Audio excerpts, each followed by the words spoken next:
Opinion: How Emergency 75 tried to distort the Constitution of India. June 25 marked the 50th anniversary of the proclamation of the Emergency 75 in India.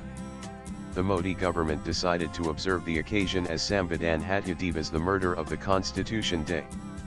Ironically, whereas the Emergency 75 might have been undemocratic, it was not unconstitutional per se.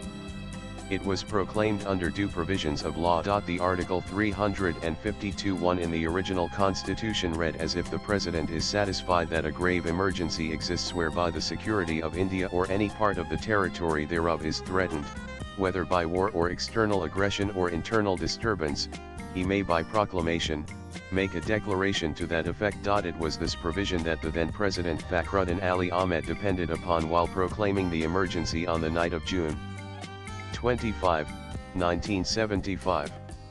Internal disturbance lent itself to a wide-ranging interpretation, including political and civil society movements. The original article contained no proviso that the proclamation of the emergency should be restricted to only affected parts of India. Thus it was proclaimed for the whole of India, even if that were not necessary. Also, in a glaring lapse of parliamentary procedure, President Ahmed's proclamation preceded the cabinet meeting approving the emergency. The proclamation of emergency, Kuldip Nayyar informs, was signed at 11:45 p.m. on June 25, 1975. Indira Gandhi decided to call the meeting of the cabinet at 6 p.m. on June 26 after returning from the Rashtrapati Bhawan. The judgment inside story of the emergency in India, p. 3941. The proclamation was placed before the cabinet that met at 1 Safdarjung Road, Prime Minister's official residence, for ex post facto approval. The arrest of the opposition leaders, as well as the journalists, had gone on with ruthless efficiency in the intervening period. Article 352 has been altered since then, raising the constitutional bar against the sweeping imposition of emergency countrywide as in 1975. Paradoxically, even Indira Gandhi's government has a role in it through the 42nd Amendment of the Constitution 1976. The 44th Amendment brought in by the Janata Party's government 1978 further conditioned the imposition of emergency. Thus, from the constitutional viewpoint, the imposition of emergency became more difficult. Further, Article 359, which was related to the suspension of the enforcement of the rights conferred by Part 3 during emergencies, no longer apply to Articles 20 and 21. This meant that the constitutional provisions with regard to protection in respect of conviction of offences, and protection of life and personal liberty, could not be abridged under any circumstances even if other fundamental rights are suspended under emergency.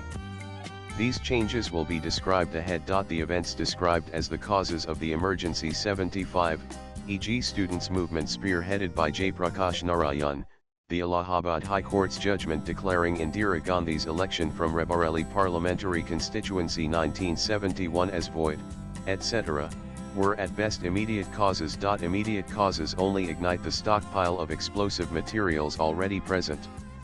The underlying cause of the emergency 75 was Indira Gandhi's authoritarian style of functioning, which she equated with efficiency. This imbalanced the harmony conceived by the framers of the Constitution, between the legislature, executive, and judiciary. However, a more impersonal reading of the situation was that it represented a midlife crisis of the Constitution itself. Indira Gandhi prioritized directive principles over fundamental rights. She vouched for parliamentary supremacy in sorting out constitutional provisions which, according to her, impeded the development of India over judicial interpretation.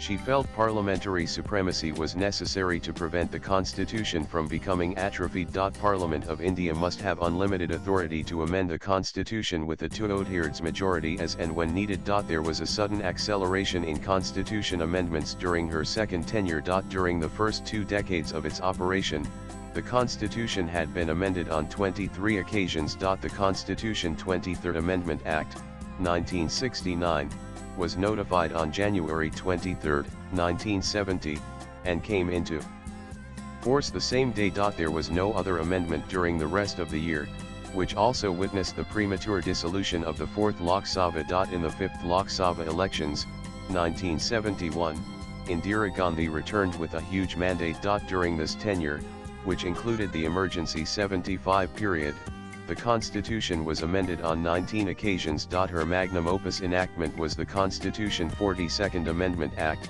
1976, which had often been described as a mini-constitution. Several of its unwelcome provisions were later neutralized through the 43rd and 44th Amendments brought by the Janata Party government. Indira launched her strike with the Constitution 24th Amendment Bill, 1971, which was later passed as the Constitution 24th Amendment Act, 1971. Herein, her target was the Supreme Court's landmark judgment in the IC Golanath and Ors v State of Punjab 1967 that had denied Parliament the right to amend the Part 3 fundamental rights of the Constitution even while exercising its powers under Article 368.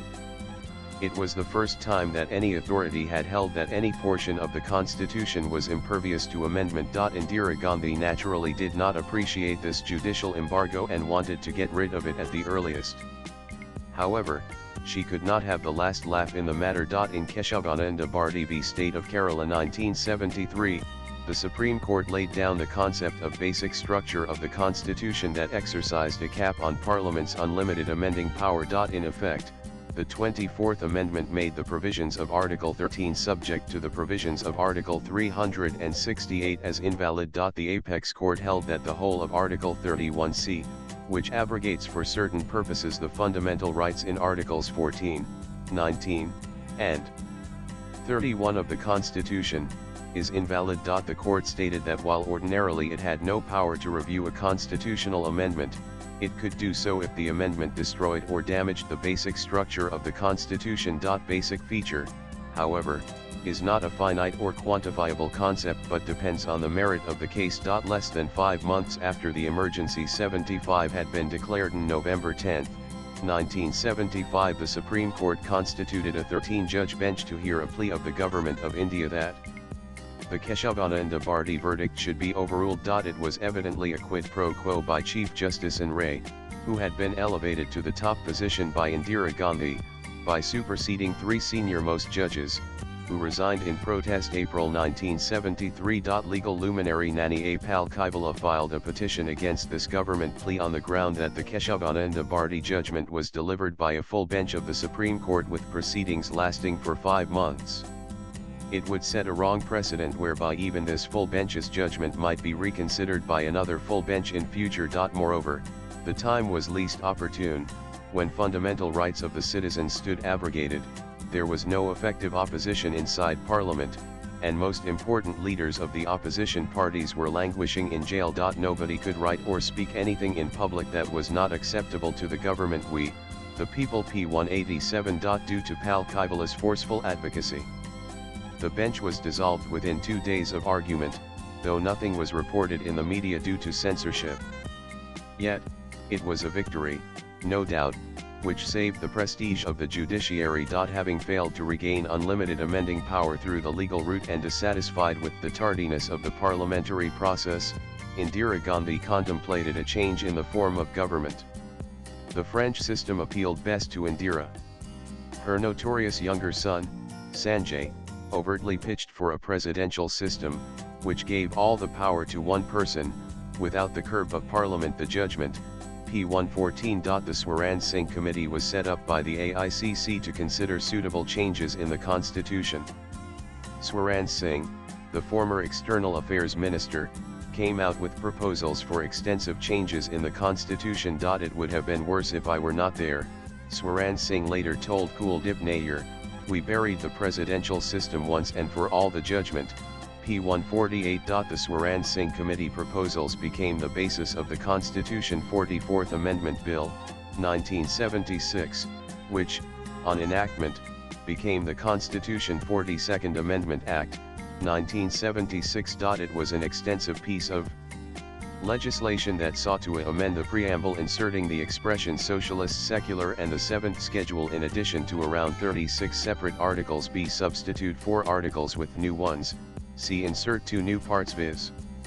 EVA and XIVA and 11 new articles. Palkhivala describes the legislation as a devastating attack on the Constitution.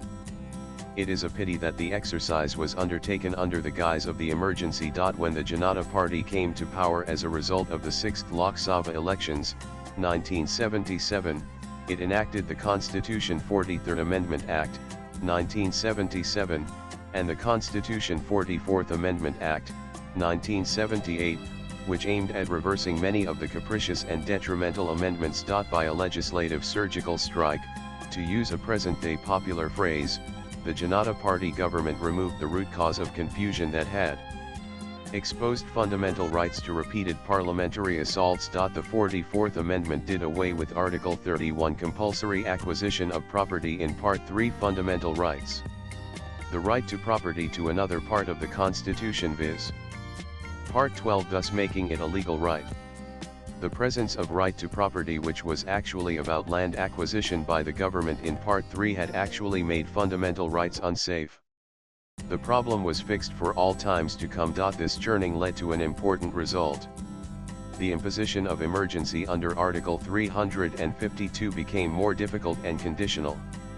Both Indira Gandhi and the Janata Party contributed to the process. The 42nd Amendment made it possible, or desirable, that any emergency was restricted to the affected parts of India rather than being imposed on the whole of India as provided in the original constitution. The 44th Amendment replaced the word internal disturbance with armed rebellion. Thus, any civilian protest movement, even if it became violent, could not be used as an excuse to impose emergency. Article 352(1) now reads as if the President is satisfied that a grave emergency exists whereby the security of India or any part of the territory thereof is threatened, whether by war or external aggression, or armed rebellion, he may, by proclamation, make a declaration to the effect in respect of whole of India or such part of the territory thereof as may be specified in the proclamation. Through the 44th Amendment, it now became necessary for both Houses of Parliament to approve the emergency by a 2/3 majority of members present and voting before the expiration of 1 month of proclamation. Previously, the approval was by simple majority before the expiration of 2 months. Soli Sarabji, the then Additional Solicitor General of India, made an insightful observation on the abnormalities in Indira Gandhi's approach to the Constitution Amendment.